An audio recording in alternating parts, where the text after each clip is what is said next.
So picture this, 16-year-old kid drives from Illinois to the fields of New Mexico to pick up a beat-up 72 Plymouth Duster. Takes it back to Illinois, packs his bags and everything he can fit in it, and drives here to Southern California for one reason and one reason only, to work for Chris Ashton and Ruffian Cars. And the 72 Duster I'm talking about is this one you see here, which is also his daily drive vehicle. I'm going to introduce you to Cale, and we're going to get into what this car is.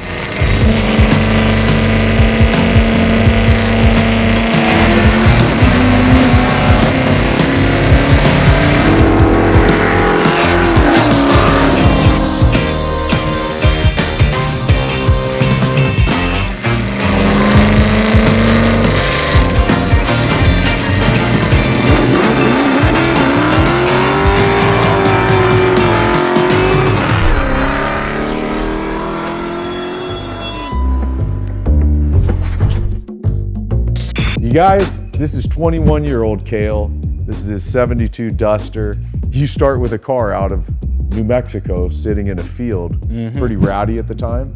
Yeah, there was sand pretty much up to the rockers on it. And unbeknownst to me at the time, probably sat in the desert for 15, 20-ish years, something like that, with the windows down. So, oh God. Yeah, that had an effect, obviously. When I picked it up, it looked nothing like this. Obviously, it was all sun faded from sitting in the desert. Had a slant 6 with a 904, so about as basic as you can get with these things. Yeah. It's a factory EV2, which is Hemi orange for Dodge, but Tor red for Plymouth. I really wanted an orange one, so that was the attraction. In under 72 hours, my dad and I drove from Chicago to Albuquerque and back, put it on a trailer, drug it home, started tearing it down. The first step was bought a second slant 6 just off Marketplace. In the engine bay, started with some minor rust repair, did a whole new floorboard, whole new trunk floor, whole new quarter panel. I went through, rebuilt all the factory suspension, just basic stuff to get it running and driving, right? That was step one. Well, let's pop the hood and kind of take a look under here and see where you've gone with it so far. So this is a little bit different than the factory 6-cylinder that was in it. Yeah.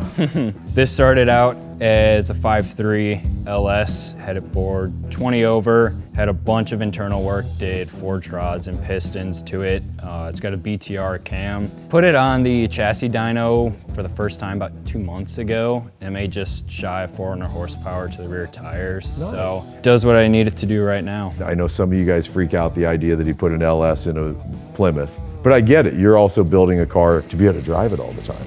Yeah, and there's obviously plenty of other engines, but I just happen to like this one. I mean, nothing else to it other than that, so. Does this help keep it a little cooler? If anything, it makes everyone smile. So. Yeah, totally. So this engine bay was pretty rusted. You had to rebuild, do all the metal. Yeah, so the first ever metal repair project I did is the battery from the factory is right here. So the battery acid ate this whole section away right here. Yeah. So the first full-on metal repair I ever did when I was 15 was replace this whole front section right here. It's not real great looking back, but it was a solid starting point. So did that, went through and smoothed out the whole engine bay, welded up all the holes, did body work. It's just painted with rattle can. It's nothing crazy. But I wanted a clean, fairly simple look. Wiring, pretty tidy, but still enough where it's serviceable. And you did all this yourself? Yeah, my dad and I started working on it together about the first few years. Then I moved away to go to college by myself. So I rented a 10 by 20 storage unit that I had to run a 100-foot extension cord to even get power. I've redone this car 2 different versions out of that unit, and then I also have a 70 Charger that I've been building out of that as well. It's got a Holley Terminator X. It's a standalone, so it's separate from the body harness. My dad's really good at wiring, so we went through, made a schematic. We went through, rebuilt the whole factory harness for it. It's got a full QA1 coilover conversion kit up front. So these cars from factory are torsion bars, which rides about as good as a truck. So yeah, right. Converted it to a coilover with a double wishbone suspension up front that also utilizes a Mustang 2 power rack and pinion. Handles pretty good for what it is. I have it almost maxed out on the bump stops, so if I wasn't, so keen on how it looks from the outside, it would ride a little bit better. Yeah. But it's a million times better than obviously the factory torsion bars. God, yeah, man. What do you go to? Transmission, rear end? I got a TKX Tremec 5-speed in it. And then it's a Mopar 8 1/4, which is kind of like the middle ground rear end for Mopars, with a 355 POS unit that I built. It's got drum brakes on the rear still, but I converted the front to bare 4-piston calipers. So nice. It's got some good stuff up front here. Yeah.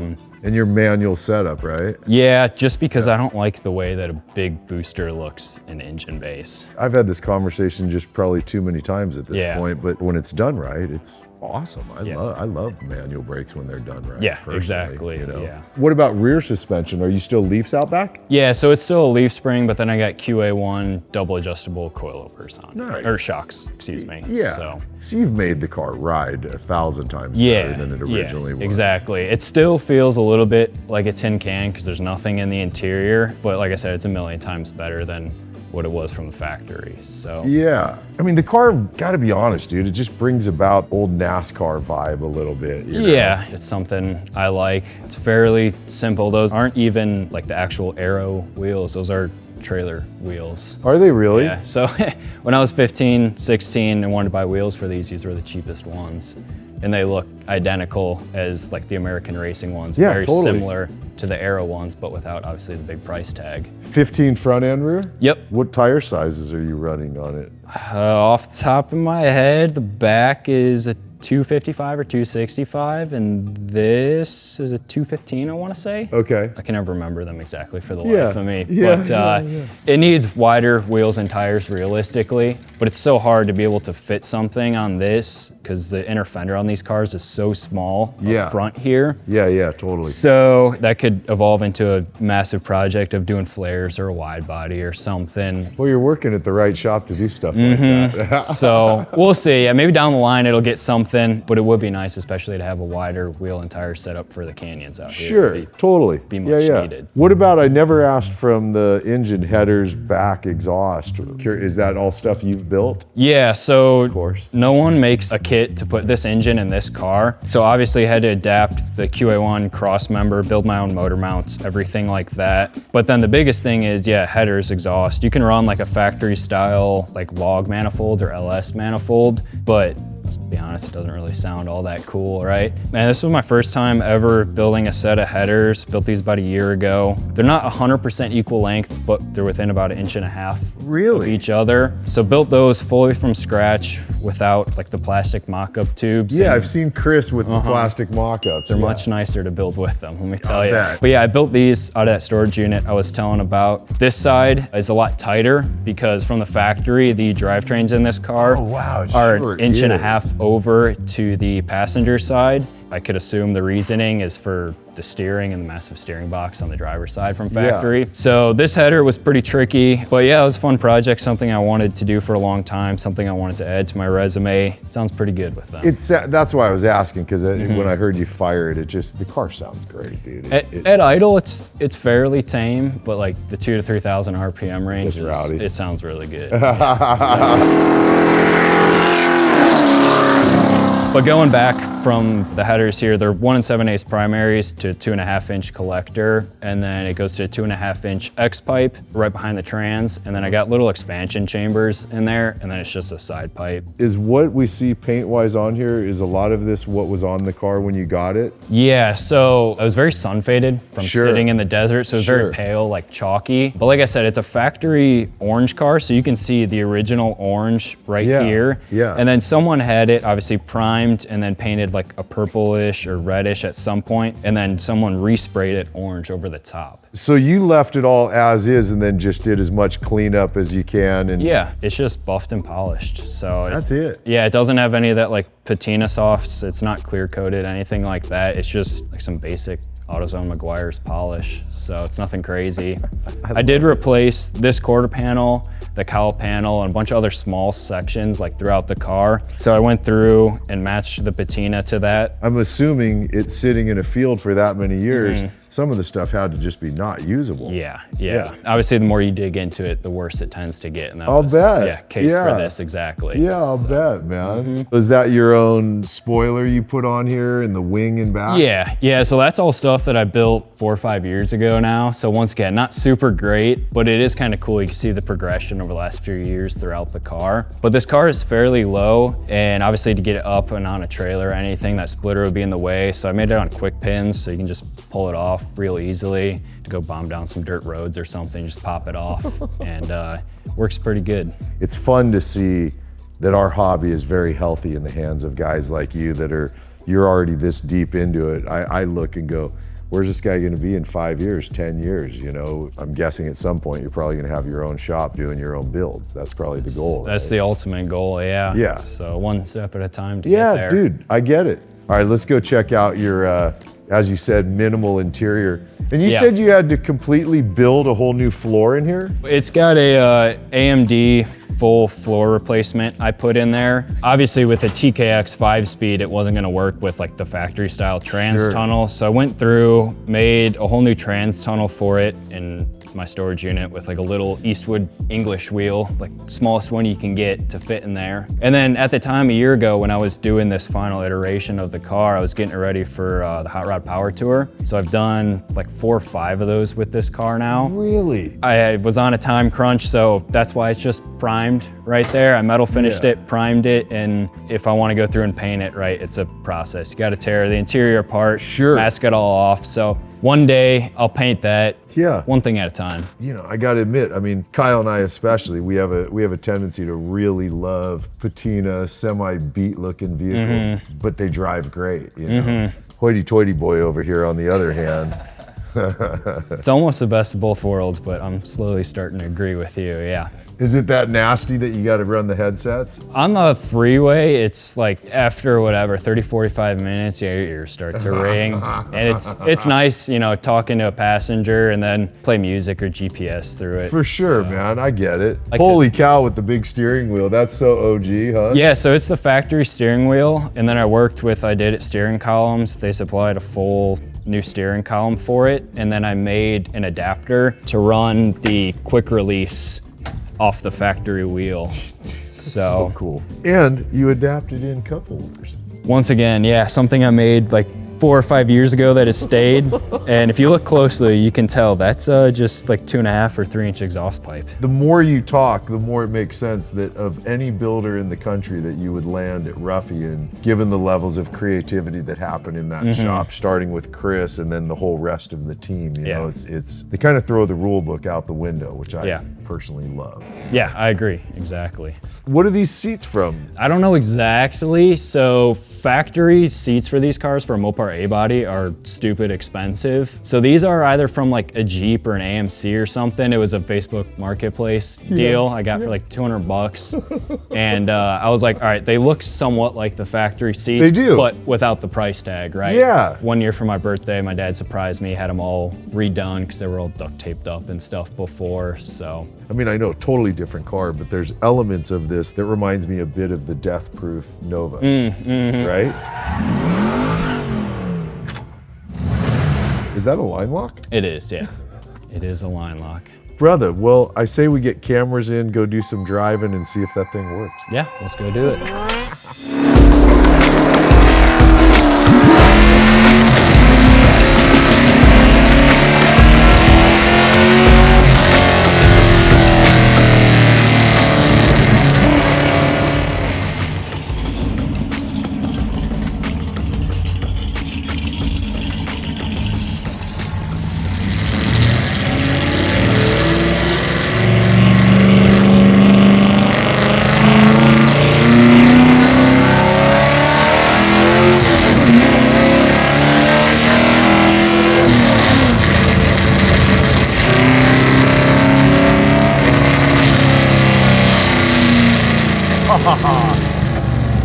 Car sounds good, man.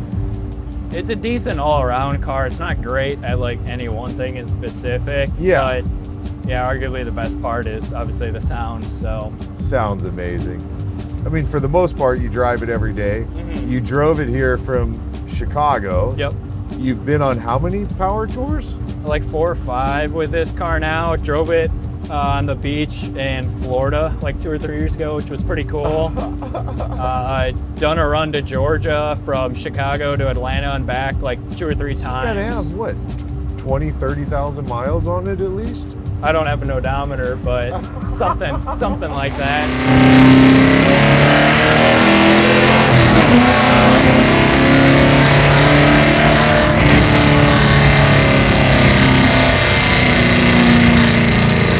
It's funny, you know, you said you're right around 400 at the tire.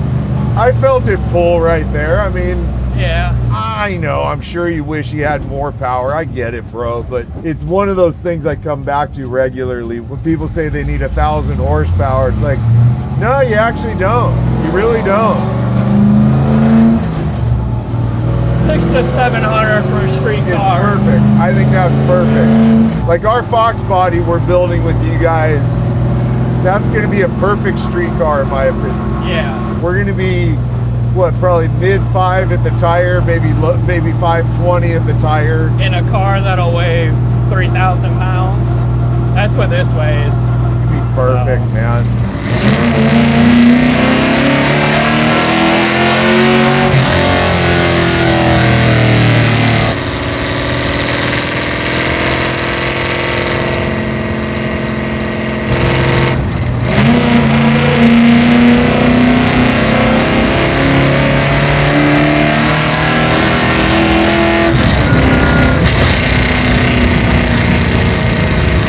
Makes me smile, bro, and that's what they're about in my opinion. Yeah. At the end of the day, it's just metal.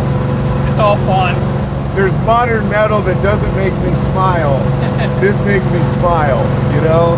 That makes me happy, I'm glad. It really does.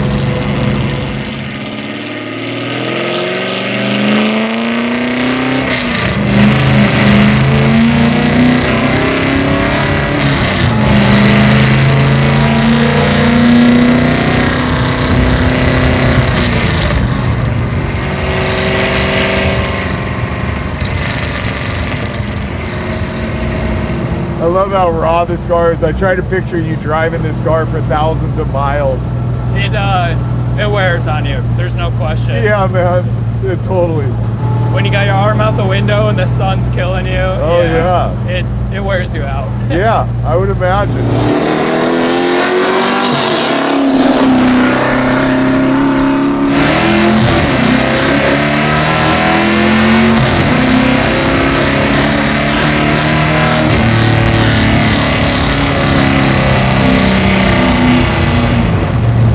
That's fun power to me, man.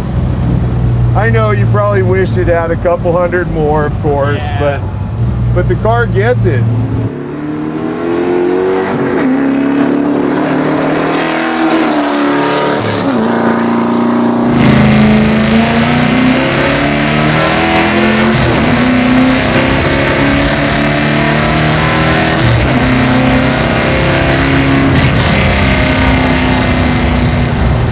Damn, your car sounds good. I can hear LS, but it doesn't sound atypical LS. Yeah, that is. Sounds more raw. What do you rev to? I have it set at 62, so fairly conservative. Yeah, okay. Because I'm like, it's not worth it to overspin this engine. Sure.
start.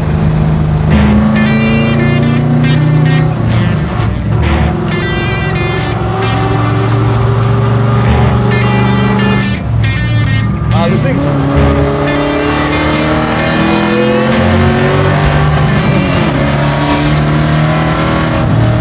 Hell yeah. Yeah, this is raw. Super raw. Yeah, you can literally hear everything. Yeah. That's why I got those. 'Cause Yeah. No, it's too loud. We're like yelling at each other. Yeah. And this big ass steering wheel, you look like a bus driver, dude. Dude, and you feel like it's sliding around. And these seats don't hold you in. Not at all, man. You don't But have harnesses to like keep you pulled back. Yeah. But it's cool. Like there's like some charm to this, you know? To an extent.